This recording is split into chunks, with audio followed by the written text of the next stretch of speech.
Do you know who Jim Burris is? He's the president of the Bird Dog Society. They're the group that sponsored that St. Hubert's trial at Cooper Black. So he came up to me, I think Saturday afternoon, and he had a camera and a microphone with fuzzy stuff at the end of it, and just asked. He said, "Mind if I ask you some questions?" So that was my first experience of doing something like that. We got some fuzzy stuff we can put on our microphones, but there's no wind in here, so I think we'll be okay. With the wind. Yeah. So when we're talking, I think that this is more important to be on a personal level. Sure. And there are a lot of guys that are doing the technical aspect of bird hunting. I want to hear about you and your dogs, your relationship with nature, with the dogs, and your travel, any of your dog experience. Whatever message you want to share. Well, I saw it. I sometimes dream at night and I wake up and I think about what's going to happen the next day. And after you asked me to do this, I dreamt that, I got to think back when this all started. And I sort of built it from there. So I have sort of a storyline that I've thought about. I don't know if I can replicate that here, but I did when I was sleeping. Well, we'll give it a go, and we'll try and cue you along the way. Okay. Are we rolling? Or? Yeah, we're rolling. So welcome everybody to the very first podcast for Backroads and Bird Dogs. We have with us Richard Cullerton, Kevin Stump Grant, and Connell O'Brien. Just a podcast about getting like-minded people together, sharing the outdoors, and friendships, relationships that we have with each other, with our dogs, with the outdoors. Take it away, Stump.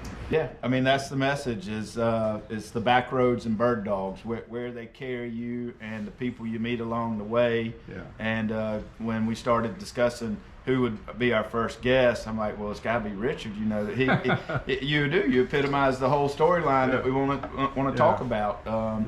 A gentleman hunter from the South whom I met on a dirt road, and our first conversation was about bird dogs. Right. So, Richard, I know your history, but the people that are going to be watching this don't. If you don't mind, kind of lead us into who you are, where you're from, what your occupation, profession has been, and what led you to the outdoors and bird hunting. Okay. Well, let me start with saying how I got to South Carolina.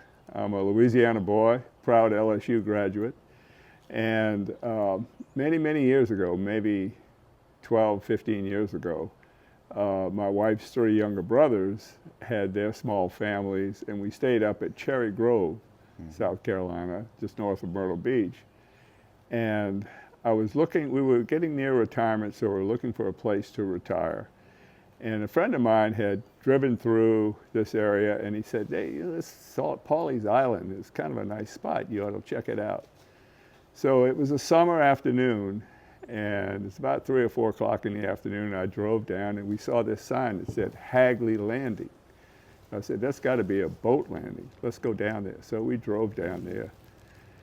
And I'm standing out there looking at the landing, and meanwhile this pickup truck shows up, and this young guy gets out, young, I say, late 20s, early 30s. He's got a black lab.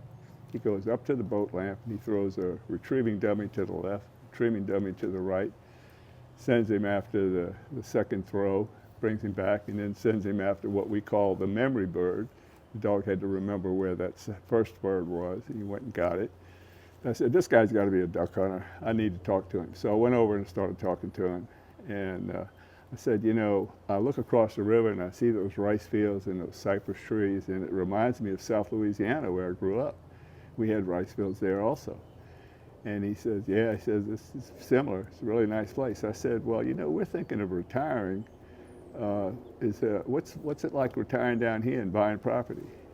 He looked me straight in the eye and he said, "I'm one of the 3 building code inspectors in Georgetown County." And he said, "If you want to buy a piece of property here today," and this was 15, 18 years ago, he said, "you better buy it this afternoon because every damn Yankee in the country is buying this property." So that was my introduction to Pawleys. And over time, we bought a condo, and we've been coming down every winter for the last dozen years. But to roll the clock even further back, I guess how I got started in the outdoors was we had ditches in front of our house in Slidell, Louisiana, north of New Orleans. And those ditches would flood. Probably they were wet all year long, but they would flood periodically. And there was everything under the sun in those ditches. And my parents couldn't keep me out of them. I'd bring home crawfish and turtles and sometimes snakes and frogs and you name it. So that's where I began. And surprisingly, neither my dad, who was an amputee from an accident in the Navy, was not able to enjoy the outdoors in terms of actually hunting and that sort of thing. And I don't think he would have been interested anyway. So, but I started just that way, and one thing led to another. And eventually in high school, a good friend of mine, Chuck Harrington, just said, let's go quail hunting and maybe find some woodcock. At that time, St. Tammany Parish, north of New Orleans, was an ideal place to grow up. There were longleaf pine forests with wiregrass understories. There were what we call branches, but little streams that meandered through the landscape.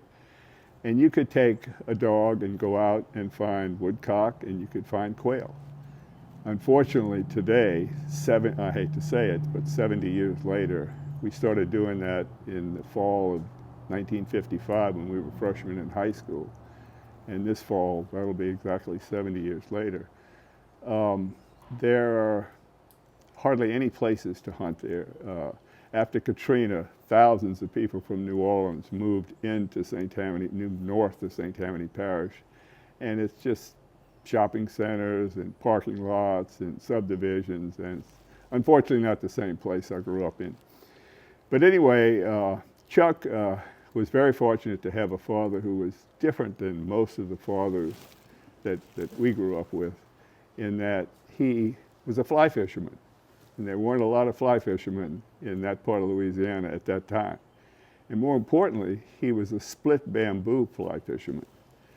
And you know, it took me years later, I just assumed that he got the bamboo from the bamboo in Louisiana. But if you do some research on the bamboo rods that he had and Chuck and I have, that bamboo came from the Tonkin region of what was then North Vietnam. Today it's just Vietnam. And the Tonkin region produced a high quality bamboo that was imported to Europe and to the United States to make split bamboo rods. It's kind of like Turkish walnut. Most of the really high quality gun stocks are made with Turkish walnut because it's a high quality wood.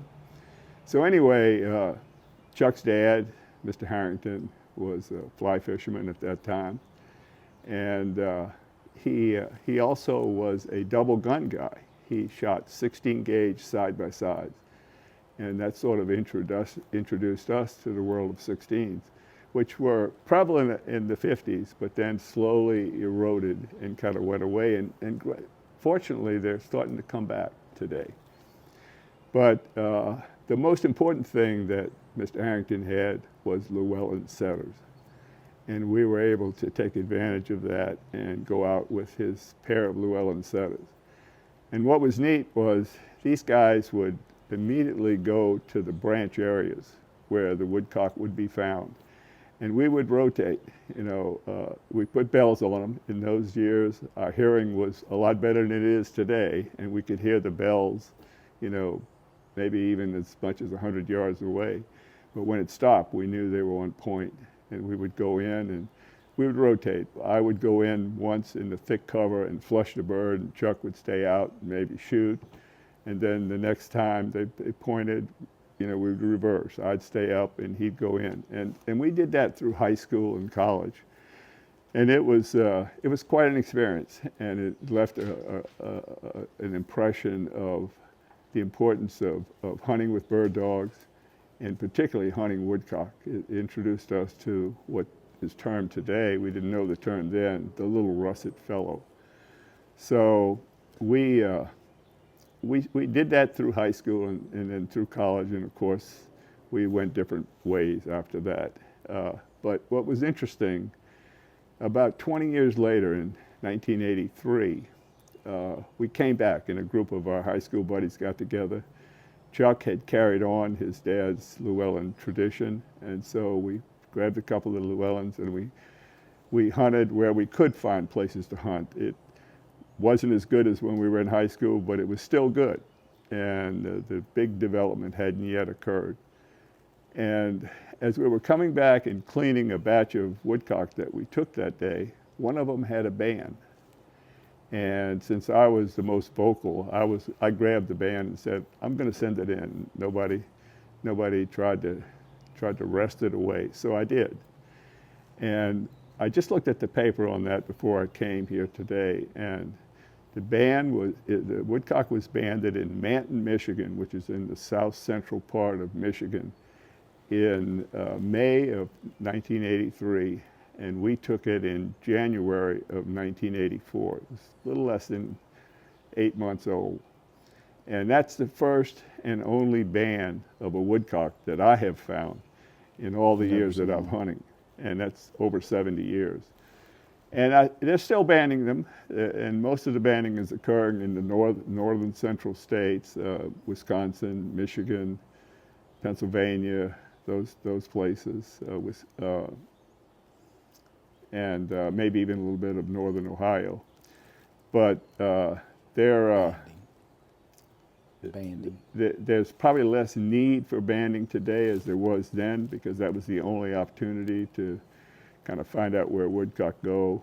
But today with GPS tags and the ability to track woodcock almost on an hourly basis through their fall migration and then in reverse the spring migration, it's a lot easier. So that's a quick summary.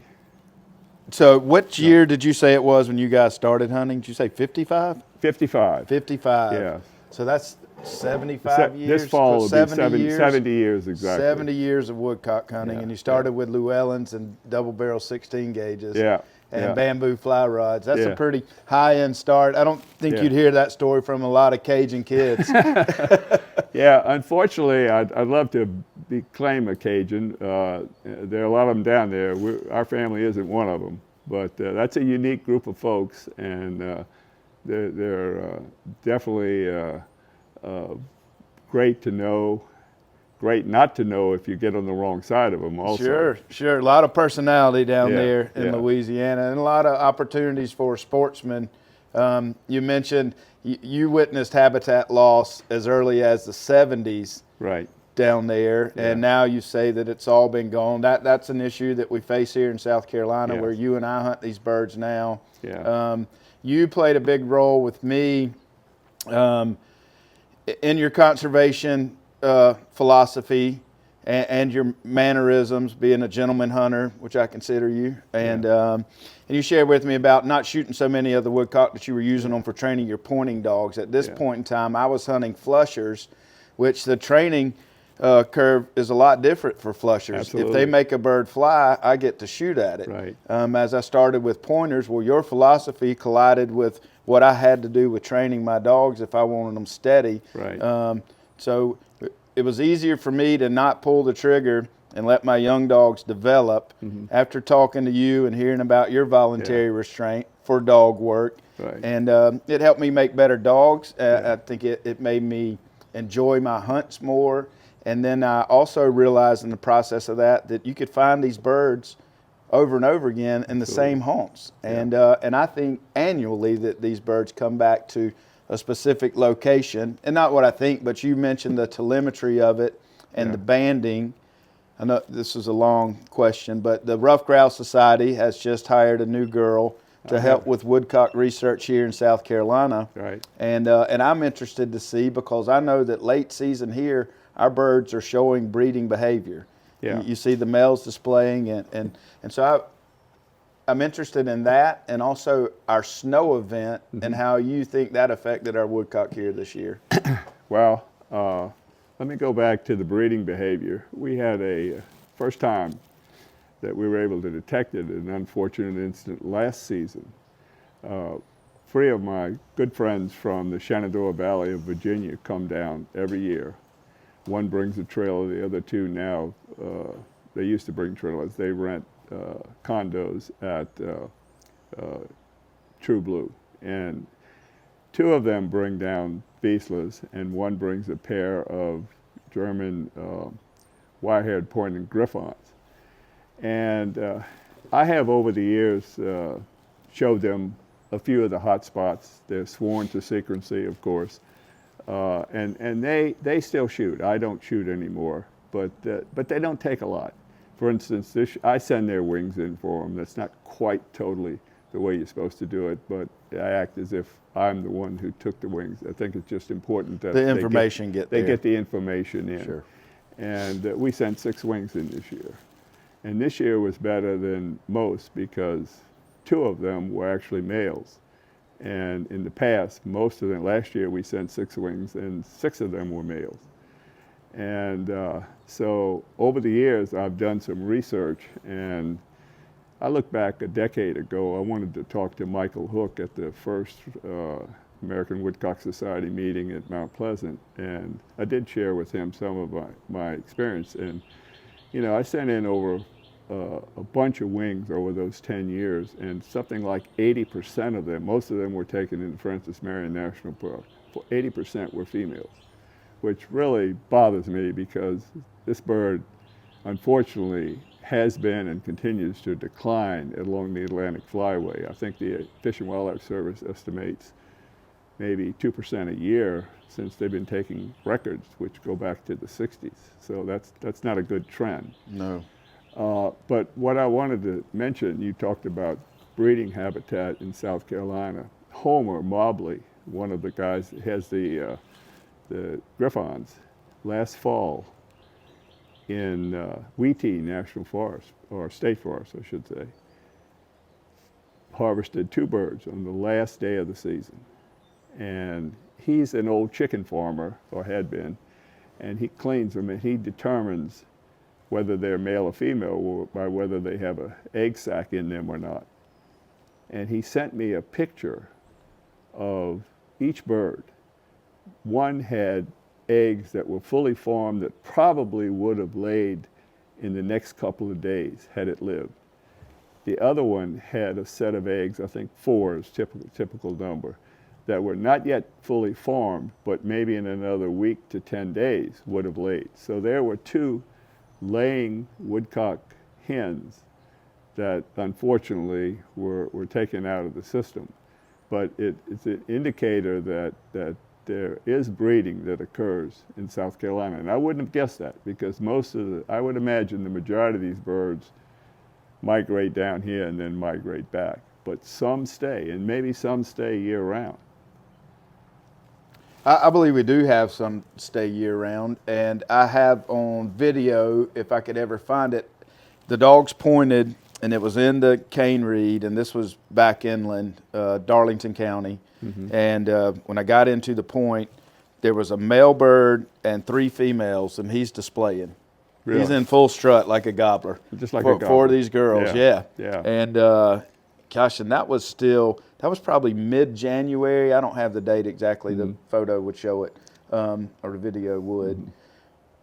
But so do you think our seasons may be a little too long, or should perhaps start Michael earlier? Hook, for those of you that might know, he's the small game biologist, primarily quail biologist, but he also covers the woodcock circuit. And he's a very interesting guy and has kept up with all this stuff. So I made the plea to him. I said, you know, since Homer took those birds on January 31st, and you started the season on mid-December, which is your 45-day federal requirement for these seasons, I think you could avoid situations like that by moving the season back to December 1st, mm-hmm. and maybe ending it in mid-January. Yep, I like that idea. It's tougher for us as hunters with our warm weather down here, but I think it's a much better. Well, he listened. Of course, it didn't change this year. It may never change. The problem with things like that, woodcock in terms of the game species in South Carolina and in most states is a little kid on the totem pole. I mean, deer, turkey, waterfowl, those are your big numbers. Well, they are, but I'm seeing a momentum swing with the interest in upland hunting. There are a lot of guys that are buying the pointing breeds or versatile breeds now that want to get in the woods. Yeah. You and I hunt the same areas. I see more traffic now than I've ever seen before. Yeah.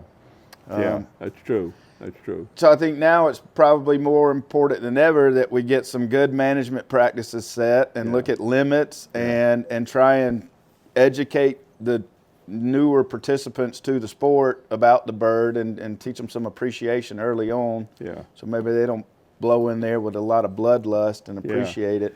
Well, you know, I think the other thing is, of course, you have to wait over a period of time. I think your attitude toward hunting and taking game changes over time. Sure. I've been at it 70 years, and when I was in high school, our favorite saying down in South Louisiana is, "You fly, you die." Yeah. And sometimes we did more than just kill the limit, you know, Sure. to be honest. But over time, that changes, and you eventually decide to stay with the limit.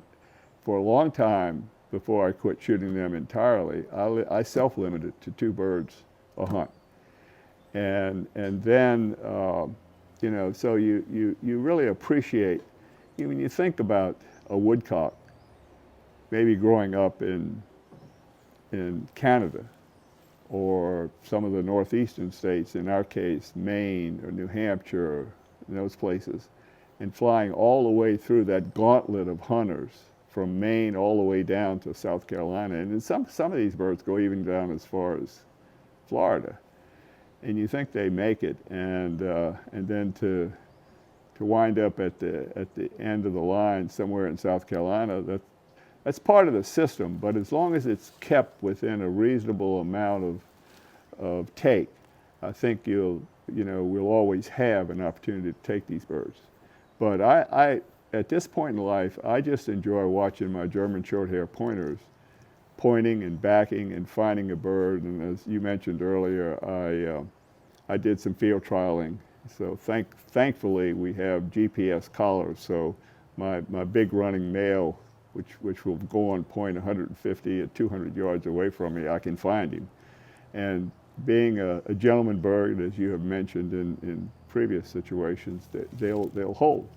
And so it'll give you time to get up there and take a picture of the bird and maybe flush it, and cap it, and make sure your dog is steady to wing and shot, and move on to find another one so you can repeat the opportunity. Is it your favorite upland bird to hunt, or is it a matter of convenience for where we live? Well, it's certainly my favorite upland bird to hunt in South Carolina. Right. Because virtually no quail exists right, in it's the a areas tough where I endeavor go. otherwise. Although Michael Hook and his boss, Billy Dukes, they're doing their best to bring the whistle back, as they say. Yeah. But I think it's a long uphill climb to make that happen. I'd say the next bird that if I were recommending somebody to get into bird hunting would be the Hungarian partridge. For about a dozen years, we would fly from Virginia to Omaha, Nebraska, rent a van, and drive up through South Dakota, North Dakota, into a small town on the south side of the Canadian province of Saskatchewan. And it was fascinating to hunt. You had both sharptails and sharptails as well as Hungarians, but without very much time on the ground, you'll soon learn that Hungarians they're like a northern quail. Yeah. And they're terrific birds to have a dog find and hunt, and they do covey up like quail.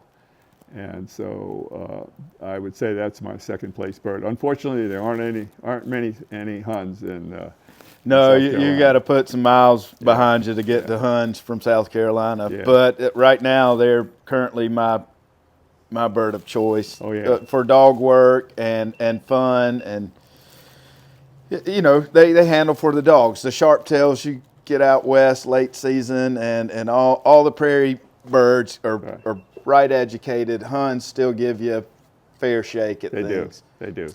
So they're a lot of fun. They give you success. They give the dog success mainly.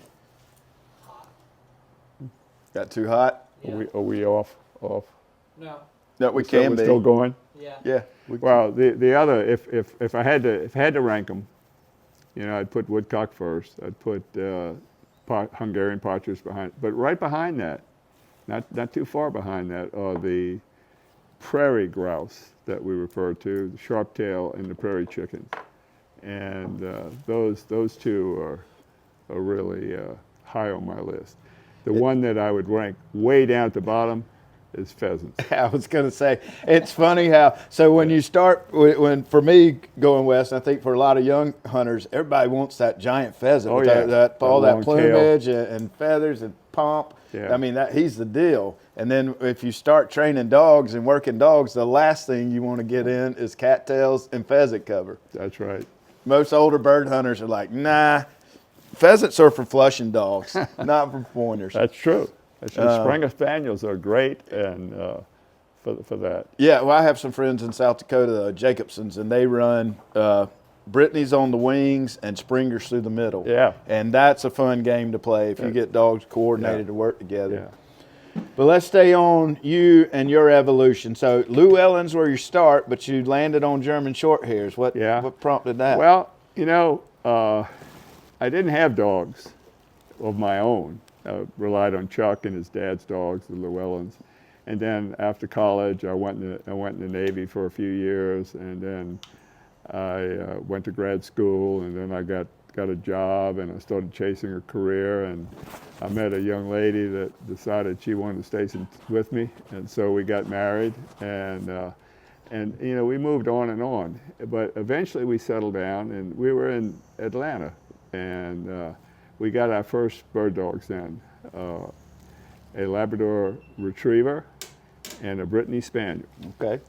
And what I wound up doing, I said, okay, she'll let me hunt maybe 20 times a year from, say, September to March. And so I'm going to divide 10 of those hunts into upland game. We had some grouse up in north of Atlanta in the mountains up there. And then we had, of course, waterfowl. So I'd hunt the lab for 10. And I did that for a few years, even after we moved to other places. And about 10 years later, both of those dogs, which were about the same age, came to the end of their life. And so I had to make a decision. Do I repeat this and get another Brittany and another lab? And one thing I noticed in those days, unfortunately, we kept them outside in the kennel. Today, our dogs live in the house with us. But in those days, and so I'd go out to get, say, the lab, and the Brittany would go nuts because he knew what the deal was. I was taking him to go hunting. Mm-hmm. And then maybe a week later, I'd go out to get the Brittany, and the lab would go nuts. And I put up with that for all those years. And the thought occurred to me, can I find a dog that can do both? And I had a friend, we were living at this time in Virginia, who was a member of NAVDA, NAVHDA, the North American Versatile Hunting Dog Association. So he invited me out to one of their chapter meetings, and I saw this variety of versatile dogs, and they had everything from A to Z. But the one that stood out was the German Shorthaired Pointer. And so he had a friend that had a litter down in Norfolk, Virginia. And so we went down there, we looked at the litter, and we got our first German Shorthaired Pointer. And the reason we got it was, this is a dog, much like your French Brittany's, that you could take duck hunting in the morning and do a very adequate job of retrieving ducks, and then have lunch, and in the afternoon go quail hunting or woodcock hunting or whatever, and do a very adequate job of pointing upland birds. So you had it all in one package. So that's what led me to the German Shorthaired Pointer, and we've been with them ever since. Well, you got nice dogs. I've not been able to hunt over them. I've been able to see them run from a distance at a St. Hubert's trial. Yeah. And I've seen you in the woods after successful days. So what's your gun of choice now? What over the years, what have you settled on as being the best shotgun for upland hunting? Well, you have to divide upland hunting into maybe two categories. One would be on the East Coast, where you're hunting woodcock or maybe even quail. Close range, thick cover. Close range, thick cover. And then you drive a couple of 500 to 1,000 miles out west to Nebraska, South Dakota, North Dakota, Montana, and you're hunting in the prairie. So for prairie hunting, I use a 30-inch Hulu made in Turkey, 16 gauge, single trigger, and it has changeable chokes. I usually use for prairie hunting modified in full, because most of your shots are at long distances. So that's a nice gun for that environment. For here, I've gone to the Spanish Ugartechea 16 gauge, also side by side, single trigger, 28-inch barrel, but more open, IC and modified, or sometimes skeet and modified, or skeet and IC. I've changed those off and on, but that's a gun I enjoy using for this environment. Yeah, a lot of times our woodcock if you don't get to look at them at a skeet range. You can't see that far anyway. That's right. That's right. So let's see what we're leaving out here. And your shot shell for that is on the prairie. What's your preferred shot? Well, on the prairie, you want a larger size shot, 6, 7.5, because you're shooting a longer distance. Here, 7.5 and 8s. I would strongly recommend that hunters, particularly just starting, not use 9-shot. 9-shot provides a ton of BBs, a wide area, and in the case of woodcock, it doesn't take much to cripple a woodcock. Right. One pellet in the right spot out of maybe 300 that you throw out there is all it takes. Mm-hmm. And if you don't have a good dog in the thick cover, you're not going to find it, bro. Right. And you may not even notice a 9-shot hitting it, so something a that's little right. heavier may be better. Yeah. So I'd recommend 7.5, no higher than 8. I think so too. And you're cut and brush a lot of times too, taking those shots. They're not unethical. There's just stuff. And if you don't shoot through some stuff, you won't get an opportunity. Right. Well, we talked about the graduation of the hunter. We all know about it. You start off with your youthful bloodlust and you want to kill limits. If it flies, it dies. That's right. And you got to get where you're learning to shoot. You need to prove yourself, and right. Testosterone's a factor. Now you've been doing this for 70 years. What do you tell a young Richard Cullerton if you could go back and speak to yourself? Well, looking back, I didn't have a mentor. As I said, my dad was an amputee and he didn't get out that much. So I sort of stumbled on this and learned by making mistakes.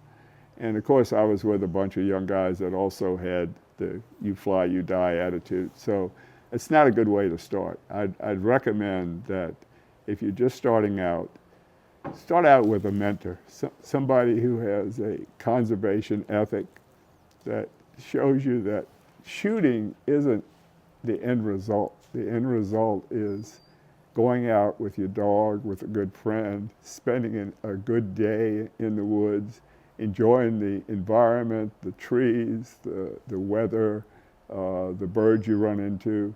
That's more important than hanging up a bunch of birds behind a tailgate and taking the picture. Yeah, I think our resources are going to demand it. Here in South Carolina, politics play a part of resource management. It's not all based on science. Right. And I think that's not a good way for it to be. I don't know that we'll see any change in it. So it's going to be up to the individual to make the choice to regulate yourself and look for the enjoyment where it really is. Like you said, the shot's the anticlimax. Now you've taken the life of an animal that you could come back and pursue again. We have often joked here recently, like, what if we turkey hunted with paintball guns? You know, it's a little catch and release. If you just had a little powder pellet that doesn't keep him colored, you can hunt that bird all season long. That's right. And and do it in levels. Maybe you get a point system in your hunt club, and yellow tag 5 points, blue tag 10, red tag 15. Right. But I think mentors are important. I was fortunate to have a good many of really great men around me that were sportsmen, gentlemen, outdoorsmen. Not every kid does. So I think it's important that guys, that if you got an opportunity to share with someone else's children or someone that's not involved in the sport of hunting, invite them along and start them off on the right foot. I think that's the way to go. Yeah. Definitely the way I think to go. it's an important thing for older hunters to, there is a box out mentality sometimes of, because our resources are limited, the places to go are limited. Sometimes it's harder to bring people into this, but people are going to come into it one way or another. And if the older guys don't take on the responsibility of in a good way, passing on this graduated mindset, you're going to end up with a lot of young bucks out in the woods or on the river blasting away and you know, trying to Instagram figure it out on their Facebook, own. putting those pictures up because that's what's cool. Right. But if they really understood what was cool and what's at stake, what's at stake is you might not be able to do this when you're our age, unless you adopt this attitude now. So I'm new to the game. I've only been in this for 5 years, and been fortunate enough to hang out with Stump and his crowd. Right. These guys that have already kind of gone through that graduation process of, like, it's not about stacking up birds and how many we can get in a day. Right. It's really more about the relationships that we have with the people we meet along the way, and what you talked about, how cool it is to watch your dog work and point. Yeah. Well, that's really cool stuff. I get a tremendous amount of enjoyment of just doing that, you know, particularly when there's a backing situation. Dog goes on point, another dog backs. And these woodcock, as you've mentioned a couple of times, Stump, are such a gentleman bird, they hold. Oh, yeah. You can't say that for a lot of birds, not even quail sometimes. If I could get my dogs to stack up, sometimes, usually I'll hunt 2, depending on what we're about, but sometimes I'll put 3 or 4 out. And if they stack up, that's neat. I can lay my gun down in the mud and dance a jig and Stump likes to stop everybody, be like, "Whoa, hold up!" And he gets his camera out and he I like to say is, do you know how much dog food I've had to buy to get to this moment right here? Well, if you can get a quadruple, a triple, or quadruple back, that's saying something. Hey, I had one the other day. I had 4 dogs on point. And we were on a scouting mission on a early release property. And I had Eula, the matriarch, the 11-year-old. Okay. She comes in to 4 dogs on back, plows through all 3 of them like a domino and kicks the birds up in front of her. She's probably said, "I've been there, done that. I don't need to do it." She should be the same. Her hearing's hard, and she has that selective hearing too, so she just ignored every word I said and busted right through. Yeah. My dogs also, mine do. They're not super clean. They wouldn't make it in NAVTA, but they're hunting dogs. So once you're in gun range, we're kind of whatever happens from here happens. You asked earlier, and we skipped over it. What effect did this large snowstorm that we had in South Carolina? And I can only speak from my own experience, but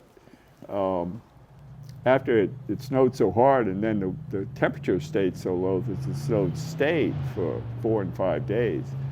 I walk my dog in Stables Park every morning, and there are 3 retention ponds there, and one of them I call the Ron Pond because obviously it's round.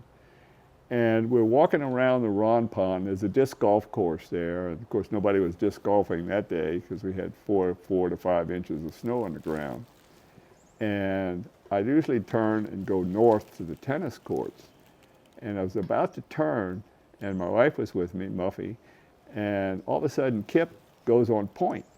Well, the only time he points in Stables Park is when there's a fox squirrel. He doesn't fool with gray squirrels, but those big old fox squirrels, they just bring him to a solid stop. It's really fascinating to watch him point fox squirrels. And I looked down, and it was right next to the pond I said, there can't be a fox squirrel down there. What's going on? And he was rock solid. And when he's rock solid, there's something there. So I looked down, and here's a woodcock walking around in that 4 inches of snow, but there was a little band of non-snow area between the pond and maybe 2 or 3 feet. Yeah, the water temp had kept the freeze from happening. That's a good. I hadn't thought about that, but there was a little band of open ground, and here was a woodcock. So I start to go down to flush him, and as I'm proceeding down, a second woodcock gets up. So we flushed a pair of woodcock. So my friends from Virginia hadn't been finding any at all. So I sent them an email. I said, hey, you know that old song, looking for love in the wrong places? Well, we were looking for woodcock in the wrong places. Yeah. They were down at Stables Park. They moved. They totally moved from the covers that I found them in pre-snow, and we never have that. If we do get a snow event, it's here day and gone, and there may be patches of it, but the ground's always clear. That wasn't the case this year. It got crusty and it covered up. So, and we mentioned that these birds home, they're kind of traveling the same corridors to the same haunts each year. But in this case, everything south of here, other than a little bit of eastern Florida, was snowed in all the way to western Louisiana and Texas, where they would go. So I wonder, once they've hit a stress level here, worms have gone deep, feeding's tough, what do they do in that situation? I'll tell you, these birds are very resilient. In Virginia, we get snow up there regularly. And I have more than once found woodcock in a snow environment. They somehow are able to find enough food source to keep it going. What we saw is here, I got other reports like yours of birds around pond edges. I got some videos, some birds along roadways. Other friends on the PD River, upriver from us here, 100 miles. A guy got 15 birds in one spot on the bank on video. And they just moved out to that warmer dirt. They had to find a place to eat. Let it thaw and then crawl right back in. Connor, you got any other points or topics that we? Yeah, you'd mentioned how, Richard, you like paper maps versus. I do. That was one thing that intrigued me about you. Everyone now's got Onyx. I think Onyx is great, and a couple of the guys, in fact, all 3 of the guys that come down from Virginia, they're big Onyx people, and they use it, and they find stuff that is, there's a little spot over here that looks like it's open, it's public land, and we can get in there. I have been wedded to maps since I was in high school, and so once you start that early, that long, you stay with it. So I go. Fortunately, when we lived in Virginia, the U.S. Geological Survey had a map sales office. And you could go in there and for $1 buy a 1 to 24,000, they call it quad sheet, that covers a particular area. And I must have 100 quad sheets. I've given most of my ones for Virginia away, but I have a bunch for down here in South Carolina.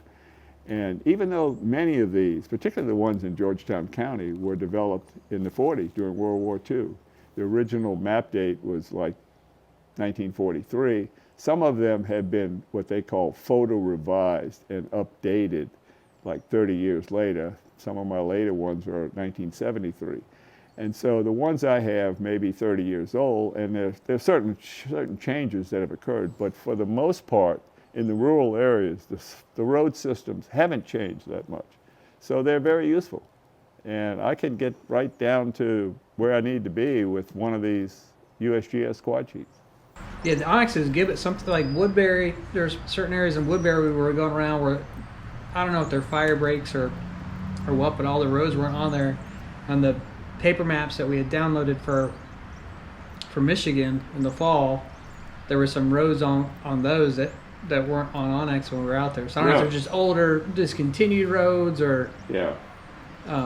I just love that he brought out the paper maps like on the day we met, and he was showing me where he'd walked, the number of birds he had found, and we fished another time. You brought a guy. I think actually the fishing trip, I used to play a lot of tennis at Litchfield, the clay courts at Litchfield, which unfortunately those have gone. Those are gone. But one of the guys there was from Virginia, and he and I struck up a conversation. Turns out he's a big time fisherman. I mean, he went all over the world.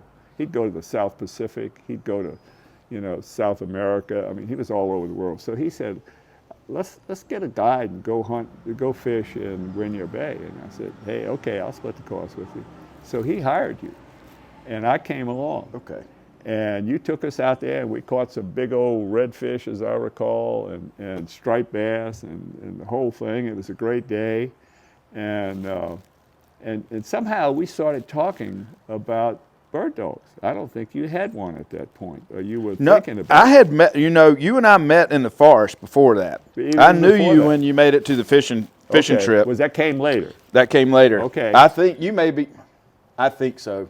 Yeah. Yeah, but you and I was hunting flushers in the forest. I met you with the short hair. Yeah. I had decided on the breed for me was going to be the French Brittany, and you had friends, Jim and Fatme Anders. Jim and Fatme. Yep, Yeah. and introduced me to Right. them. Yeah, that's right. And I had, and they recommended a kennel that I had my eye on down here. Okay. And so that reinforced what I was doing. Right. I immediately got on the waiting list for a puppy. Uh-huh. And it was just a few months after, maybe 6 months after, I got that French Brittany. Was that Eula? Yeah, that's Eula. Eula was the foundation dog for you. She's my foundation dog. She's my first French Brittany, and my most aggravating, most hard-headed, but she's my most driven, and she's a heat-seeking missile. Yeah. And you can turn her loose in a woodcock cover, and when she's done with it, there's nothing else in there. Yeah, she's got them all. I'm convinced it's clean. I can turn most of the rest of the pack loose in one and be like, we might have left one or two, but with her, you got them. Yeah.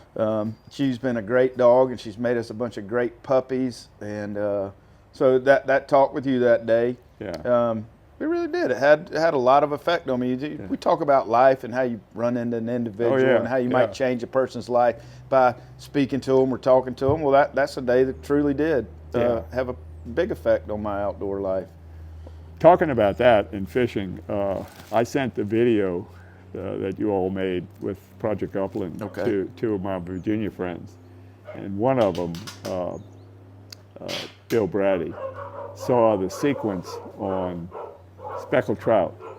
And he said, when we come down there next fall, I want to talk to Stump about going speckled trout fishing. Okay. So I said, we can definitely set it up. Yeah, that's usually the best time of year for it too. Is it? Yeah. Okay. And we've got some bird hunt trips this year. What we're looking to do is, and we've been doing it for a while, but we haven't totally organized it. We're getting like-minded guys with young dogs. We're renting bigger houses, Airbnb houses on our destination trips, Michigan, the Prairie, just wherever. Yeah. But we kind of help guys with young dogs along the course. They get to hunt young dogs with some older dogs with some experience. Yeah. We can help them see what they got going on, and we've had a lot of fun with that. They're not guided hunts; they're just like-minded guys going to the woods together, and we share the expense of the house. But so we're looking to do more of that this year. You can do that next year? Yeah, we've done it now for about 4 years. Have you? And this past year, we had the most guys and most new guys. Well, you do it in two locations. You do it for grouse and woodcock in Michigan, or we'll do grouse and woodcock in northeast, somewhere, Michigan, Wisconsin, Minnesota, somewhere up there, and then do a prairie hunt, and then possibly this year we're going to do Wyoming or Idaho, and get chuckers. That's something I've not experienced yet before. Well, that's really getting out there. It is, and but Connell's got family in Wisconsin and Wyoming, so we're going to do that. Yeah. And we've got some guys out that way too. But then, and then we have a dove club that we do, so we can do a dove hunt with you for retriever. Yeah. And we can do our western hunts, and then we can do some put and take stuff around here to help dog development and that sort of thing. Yeah. We what we've been doing the last couple of years is backwoods quail has been very good to us, and we've gone out and bought maybe 15, 20 quail, rented one of their fields, and particularly Homer, who has the griffons that this year didn't get into too many birds. We'll plant them out there and let them, pen raised quail. It's a necessary evil here for dog training. I've tried to stay away from it, but I've been able to travel, and you either have to do that or you've got to do pen raised birds, or your dogs will never see anything. And you can't help them. Our woodcock cover is too thick to help your dog through a situation. You just have to let it happen. What else, Connell? I want to know how it's been with Muffy's relationship to your hunting career. Yeah, we're kind of hoping Muffy was going to be here so she could weigh in on this. She's a retired CPA, and she does our taxes and her mother's taxes and one of the neighbors' taxes on her own. So she's doing taxes right now. So she wasn't able to make it. She grew up in Louisiana, and so many people hunt and fish in Louisiana that she was used to it. I didn't have to educate her on that. I mean, I have pushed the envelope pretty far, and there have been times where she'd put her foot down and said, "You're not going to make another hunt now," But for the most part, you had her up in Virginia too long. If you'd have kept her down there in Louisiana, it'd been a non-issue. Well, I used to laugh at my expense, not at hers, but saying that if I hadn't taken her out of Louisiana, she'd have cleaned my game for me. but that only goes so far. That's not an untrue statement, sir. Some I think there's something to be said. So, my wife's from Wyoming. Her dad's he's a pretty hardcore hunter. He leaves the house before the sun comes up. He's not coming home till the sun goes down. Right. But you find these ladies that have grown up with that in the culture, they really don't give you. Marina always says, she's like, "Well, I'm not going to tell you no." Yeah. That doesn't mean she's happy about it. She's just not going to tell you no. That's true. I think in Louisiana, it's just such a part of the culture. I mean, if you come in with several hundred crawfish, well, they got to be rinced and cleaned, and if you're going to eat, somebody's got to get the cleaning and cooking. It's a part of the deal. Yeah. Those folks. Well, what's interesting about that too is there are more women now that are outdoorsmen, more so than they've ever been. They have apparel that's designed for women's bodies. They have shotguns that have a shorter length of pull and maybe a shorter barrel length, and they're designed for the women audience, and I think that's good. I think it's great. I think it's awesome. I have 4 daughters, so you got and we've been taking the girls and Junior out. They've been to the dove hunts. They've been on a couple of woodcock hunts. Yeah, that's great. Yeah, I think that's great. My only recommendation to you, and nobody told me this, is make sure they wear really good ear protection. Yeah. And don't get by, well, I'm only going to shoot a few rounds here. Every time you pull that trigger, that can be a hearing loss situation. Yeah, that you may never know until 20, 30 it may not years later. Pop up till later, but I mean, have them hearing protected all the time. I also really liked the story about the shotgun that you won. Oh yeah. Well, very quickly, this Share that. turn the clock back a few years. For about 10 years before we moved down. We moved down last year, 2024 in the summer, but before that, we came down every winter and spent from like December to maybe late February or March, and we locked our house up and had it pretty much secure. Well, one year, 4 or 5 years ago, we walked in, opened the door, and the house was freezing cold. It's never been freezing cold before. So we wound up, I walked down, we had a basement level with a walkout glass door, and I walked down to see what was going on down there, and the glass door was shattered and broken open. I said, uh-oh. So we went back upstairs and looked around, and sure enough, I had an Amish gun cabinet with 6 guns in it, stacked vertically. And of course, the glass window and the Amish gun cabinet was broken and the guns were gone. So I called the Fairfax County Police, and 3 young policemen, very, very professional, came in, and they said, "Well, when did it happen?" I said, "We don't know exactly. We just got back from South Carolina." So they took some notes, and they said, the first thing they asked me was, do you have the serial numbers on those guns? And I thought, oh shit, I don't know if I do or not. But I'm a pack rat, so I went out in the garage, and in the rafters in the garage, I had kept all the boxes that each of these guns had come in. And sure enough, on the end of the boxes is all the information you need, including serial numbers. So I gathered up all the serial numbers, sent it to them. The very next day, the senior officer calls me and says, I've got 5 of your guns. I said, what do you mean? Well, these guys know what they're doing. They went to the next town over to a pawn shop, and they found this kid a year later, young kid from Florida, saw that the house was unoccupied, there was snow on the ground and no cars had gone by, and he went around the back, broke in and took it, and he sold the guns to a pawn shop to get money for his drug habit. So anyway, they got 5 back, and they were all good guns that I liked, but one of the best guns I had was a over and under Weatherby Orion, 20 gauge, 28-inch barrel, beautiful gun. And I thought, God, that's the one. If it's one that was I wanted to get back, that was the one. That's the one. And I didn't get it. So anyway, long story short, here we roll forward to 2025. This happened like 5 to 8 years ago, and we have this newly formed AWS chapters having a meeting and a raffle. So I said, guess one of the guns was a Weatherby Orion shotgun, 20 gauge.